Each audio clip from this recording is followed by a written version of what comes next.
আসসালামু আলাইকুম everyone, welcome back to my channel. আজকে আমি আপনাদের সাথে শেয়ার করব কিভাবে খুব সহজেই ঘরোয়া উপায়ে আপনারা কাস্টার্ড তৈরি করে নিতে পারেন। তো চলুন দেরি না করে শুরু করা যাক আজকের ভিডিও। প্রথমেই আমি একটি বাটিতে নিয়ে নিচ্ছি সামান্য একটু ঠান্ডা তরল দুধ। দুধটা অবশ্যই ঠান্ডা হতে হবে, গরম দুধ এখানে ইউজ করা যাবে না। আর দিয়ে দিচ্ছি 2 চামচ কাস্টার্ড পাউডার। এখন এগুলোকে ভালোভাবে মিক্স করে একটা সাইডে রেখে দিচ্ছি। এবার একটি হাঁড়িতে 1 কেজি দুধ নিয়ে ভালোভাবে জাল করে নিচ্ছি। চুলার আঁচটা এখানে মিডিয়ামে রাখতে হবে। আর একটা চামচ দিয়ে এটাকে অনবরত নাড়তে হবে যেন নিচে লেগে না যায়। আর দিয়ে দিচ্ছি হাফ কাপ চিনি। চিনিটা ভালোভাবে মিশিয়ে নিচ্ছি।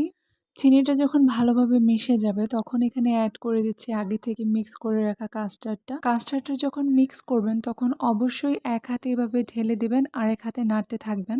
এতে করে আপনার কাস্টার্ডটা জমাট বেঁধে যাবে না। এবার এটাকে কিছুক্ষণের জন্য আবারও অনবরত নেড়েচেড়ে জাল করে নিচ্ছি। আর যখন দেখবেন এভাবে ঘন হয়ে আসছে তখন চুলা থেকে নামিয়ে নেবেন আর একটা সাইডে ঠান্ডা হওয়ার জন্য রেখে দেবেন। কাস্টার্ডটা যখন ঠান্ডা হয়ে যাবে তখন আমরা এতে দিয়ে দেবো কিছু ফ্রুটস। আমাদের সবার বাসায় কম বেশি সবসময় কিছু ফ্রুটস থাকে। আপনারা আপনাদের পছন্দ মতো এখানে ফ্রুটস ইউজ করতে পারবেন, তবে চেষ্টা করবেন এখানে কলাটা না ইউজ করার, কারণ আপনি যখন কলাটা ইউজ করবেন কিছুক্ষণ পর এটার মধ্যে একটা কালচে ভাব চলে আসবে, যা দেখতে ভালো লাগে না। এবার আমরা এক এক করে সবগুলো ফ্রুটস একসঙ্গে মিশিয়ে নিচ্ছি আর ডেকোরেশনের জন্য ওপরেও কিছু ফ্রুটস আমি দিয়ে দিচ্ছি।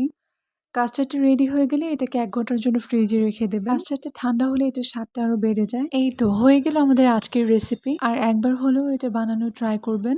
যেহেতু এটা দুধ আর অনেক রকমের ফ্রুটস দিয়ে তৈরি করা হয়, এটা খেতেও খুব মজা আর হেলদিও। আজকে এই পর্যন্তই। সবাই ভালো থাকবেন, সুস্থ থাকবেন। আল্লাহ হাফেজ।